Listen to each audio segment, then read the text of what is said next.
Assalamualaikum warahmatullahi wabarakatuh. Kami dari kelompok 13 dengan anggota kelompok saya, Andi Anindita Husni, Fikri Ahmad Bayhaqi. Kami akan mempresentasikan mengenai elemen mata pelajaran pendidikan agama Islam dan budi pekerti beserta diskusinya, serta berbagai macam capaian pembelajaran pendidikan agama Islam dan budi pekerti. Baik, langsung saja. Yang pertama ada elemen mata pelajaran pendidikan agama Islam dan budi pekerti.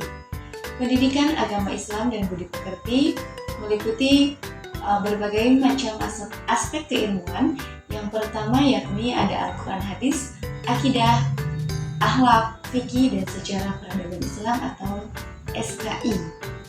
Baik, yang pertama ada Al-Quran dan hadis, yakni memiliki fokus pendidikan agama Islam dan budi pekerti menekankan kemampuan baca dan tulis Al-Quran dan hadis dengan baik dan benar. Ia juga mengantar peserta didik dalam memahami makna secara tekstual dan kontekstual serta mengamalkan kandungannya dalam kehidupan sehari-hari. Pendidikan agama Islam dan budi pekerti juga menekankan cinta dan penghargaan tinggi kepada Al-Quran dan hadis Nabi sebagai pedoman hidup utama seorang muslim.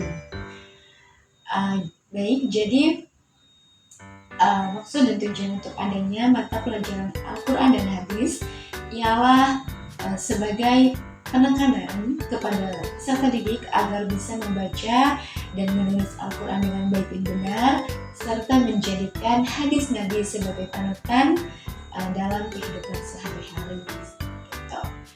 Baik, berikutnya ada akidah. Mata pelajaran akidah yakni berkaitan dengan prinsip kepercayaan yang akan mengantarkan peserta didik dalam mengenal Allah, para malaikat, kitab-kitab Allah, Rasul Allah, serta memahami konsep tentang hari akhir serta qada dan qadar. Keimanan inilah yang kemudian menjadi landasan dalam melakukan amal soleh, berakhlak mulia, dan taat hukum. Untuk mata pelajaran akidah ini ialah menekankan peserta didik agar mengenal Allah, agar mengenal Tuhannya, malaikatnya, rasul-rasulnya, kitab-kitabnya, serta mengimani akan adanya hari akhir dan qada serta qadar. Berikutnya adalah akhlak, yakni merupakan perilaku yang menjadi buah dari ilmu dan keimanan. Akhlak akan menjadi mahkota yang mewarnai keseluruhan elemen dalam pendidikan agama Islam dan budi pekerti. Ilmu akhlak mengantarkan peserta didik dalam memahami pentingnya akhlak mulia pribadi dan akhlak sosial, dan dalam membedakan antara perilaku baik atau akhlak mahmudah dan tercela atau akhlak mazmumah. Dengan memahami perbedaan ini, peserta didik bisa menyadari pentingnya menjauhkan diri dari perilaku dalam kehidupan sehari-hari, baik dalam konteks pribadi maupun sosialnya. Peserta didik juga akan memahami pentingnya melatih atau riyadhah, disiplin, dan upaya sungguh-sungguh dalam mengendalikan diri atau mujahadah. Dengan akhlak juga, peserta didik menyadari bahwa landasan dari perilakunya baik untuk Tuhan, dirinya sendiri, sesama manusia, dan alam sekitarnya adalah sebagai bentuk cinta atau mahabbah. Pendidikan akhlak juga mengarahkan mereka untuk menghormati dan menghargai sesama manusia sehingga tidak ada kebencian atau prasangka buruk atas perbedaan agama atau ras yang ada. Elemen akhlak ini harus menjadi mahkota yang masuk pada semua topik bahasan pada mata pelajaran pendidikan agama Islam dan budi pekerti. Akhlak harus menghiasi keseluruhan konten dan menjadi buah dari pelajaran pendidikan agama Islam dan budi pekerti. Jadi setelah kita mempelajari Al-Quran dan hadis, kita juga sangat penting dalam mempelajari akhlak, karena paham saja tentang agama atau iman saja itu ternyata tidak akan begitu indah jika tidak dihiasi, tidak lengkap jika tidak dihiasi dengan adanya akhlak, gitu ya. Dimulai dari akhlak kepada Allah, kepada sesama manusia, untuk diri sendiri, untuk sekitar, untuk teman, untuk sahabat, dan yang lainnya, gitu. Ya, karena di sini juga akhlak itu sangat penting karena kita sebagai makhluk sosial yang dituntut untuk terus hidup berdampingan dengan makhluk yang lainnya maupun sesama manusia.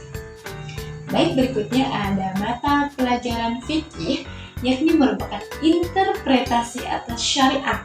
Fikih merupakan aturan hukum yang berkaitan dengan perbuatan manusia dewasa ataupun biasa kita kenal dengan mukallaf, yang mencakup ritual atau hubungan dengan Allah Subhanahu wa Ta'ala ataupun ubudiyah, dan kegiatan berhubungan dengan sesama manusia atau biasa kita sebut dengan muamalah. Fikih mengulas berbagai pemahaman mengenai tata cara pelaksanaan dan ketentuan hukum dalam Islam serta implementasinya dalam ibadah dan muamalah. Tadi kita sudah belajar akhlak, seperti apa akhlak itu, ya akhlak itu kayak ibarat hiasan ya dalam diri kita sebagai manusia. Nah, adapun fikihnya, fikih itu adalah bagaimana cara kita atau proses kita untuk bisa meraih keimanan yang jauh lebih tinggi, yang jauh lebih dekat dengan pencipta yakni Allah Subhanahu wa Ta'ala. Jadi fikih itu ialah tahapan-tahapan ataupun ibadah yang bisa kita lakukan untuk terus mendekatkan diri kepada Allah Subhanahu wa Ta'ala agar kelak kita menjadi sebagai seorang hamba yang sesungguhnya. Next, ada mata pelajaran sejarah peradaban Islam, yakni menguraikan catatan perkembangan perjalanan hidup manusia dalam membangun peradaban dari masa ke masa. Pembelajaran sejarah peradaban Islam atau SPI menekankan pada kemampuan mengambil hikmah dari sejarah masa lalu, menganalisa berbagai macam peristiwa. Baik, terima kasih kepada Saudari Anggi Anindita Husna yang telah mempresentasikan mengenai deskripsi elemen pada lembar kerja pemetaan capaian pembelajaran fase dan capaian pembelajaran elemen dalam kurikulum Merdeka. Saya akan melanjutkan mengenai bagian B, yakni analisis relevansi capaian pembelajaran fase ke capaian pembelajaran elemen. Capaian pembelajaran fase yakni ada bahwasanya pada akhir fase A pada elemen Al-Quran hadis, peserta didik dapat mengenal huruf hijaiyah dan harokatnya. Huruf hijaiyah bersambung dan mampu membaca surah-surah pendek Al-Quran dengan baik. Dalam elemen akidah, peserta didik mengenal rukun iman, iman kepada Allah melalui nama-namanya yang agung, yakni Asmaul Husna, dan mengenal para malaikat dan tugas yang diembannya. Pada elemen akhlak, peserta didik terbiasa mempraktikkan nilai-nilai baik dalam kehidupan sehari-hari dalam ungkapan-ungkapan positif, baik untuk dirinya maupun sesama manusia, terutama orang tua dan guru. Peserta didik juga memahami pentingnya tradisi memberi dalam ajaran agama Islam. Mereka mulai mengenal norma yang ada di lingkungan sekitarnya. Peserta didik juga terbiasa percaya diri mengungkapkan pendapat pribadinya dan belajar menghargai pendapat yang berbeda. Peserta didik juga terbiasa melaksanakan tugas kelompok serta memahami pentingnya mengenali kekurangan diri dan kelebihan temannya demi terwujudnya suasana saling mendukung satu sama lain. Dalam elemen fikih, peserta didik dapat mengenal rukun Islam dan kalimah syahadatain, yakni asyhadu an la ilaha illallah dan asyhadu an la ilaha illallah wa asyhadu anna Muhammadar Rasulullah. Kalimah syahadatain menerapkan tata cara bersuci, salat fardu, azan, iqomah, zikir, dan berdoa setelah sholat. Dalam pemahamannya tentang sejarah, peserta didik mampu menceritakan secara sederhana kisah beberapa nabi yang wajib diimani. Itu mengenai capaian pembelajaran fase. Dilanjut ke capaian pembelajaran elemen. Ada aspek Al-Quran hadis, pendidikan agama Islam, dan budi pekerti menekankan kemampuan mengenai huruf hijaiyah dan harokatnya. Huruf hijaiyah bersambung dan kemampuan membaca surah-surah pendek Al-Quran dengan baik. Yang kedua ada akidah. Peserta didik mengenal rukun iman kepada Allah, melalui nama-namanya yang agung, yakni Asmaul Husna, dan mengenal para malaikat dan tugas yang diembannya. Poin ketiga ada akhlak. Akhlak sendiri menekankan peserta didik terbiasa mempraktekkan nilai-nilai baik dalam kehidupan sehari-hari, dalam ungkapan-ungkapan positif baik untuk dirinya maupun sesama manusia, terutama orang tua dan guru. Peserta didik juga memahami pentingnya tradisi memberi dalam ajaran agama Islam. Mereka mulai mengenal norma yang ada di lingkungan sekitarnya. Peserta didik juga terbiasa percaya diri mengungkapkan pendapat pribadinya dan belajar menghargai pendapat yang berbeda.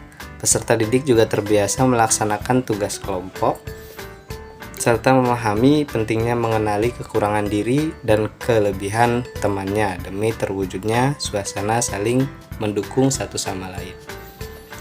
Poin keempat ada fikih. Fikih poin pentingnya yakni peserta didik mampu mengenal rukun Islam dan kalimah syahadatain, menerapkan tata cara bersuci, sholat fardu, azan, iqomah, zikir, dan berdoa setelah sholat. Itu poin tentang fikih.